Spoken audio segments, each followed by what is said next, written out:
দলীয় নীতি, আদর্শ এবং সংগঠন পরিপন্থী বক্তব্য ও কার্যকলাপের জন্য বিএনপির জাতীয় নির্বাহী কমিটির সদস্য মঞ্জুরুল আহসান মুন্সীকে বিএনপির প্রাথমিক সদস্য পদসহ দলীয় সব পর্যায়ের পদ থেকে বহিষ্কার করা হয়েছে।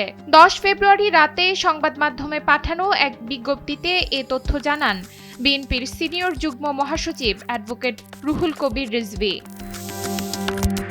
কুমিল্লা ৪ আসনে ঋণ খেলাপির দায়ে মনোনয়ন বাতিল হওয়া সাবেক সংসদ সদস্য ও বিএনপির সদ্য বহিষ্কৃত নেতা মঞ্জুরুল আহসান মুন্সীর একটি ভিডিও সামাজিক যোগাযোগ মাধ্যমে ভাইরাল হয়েছে। ছড়িয়ে পড়া ওই ভাইরাল ভিডিওতে তাকে বলতে শোনা যায়, বিএনপি ক্ষমতায় গেলে এবং ভোটাররা অন্য কোথাও ভোট দিলে তাদের ছাড় দেওয়া হবে না, তাদের বাড়ি ঘর পুড়িয়ে দেওয়া হবে।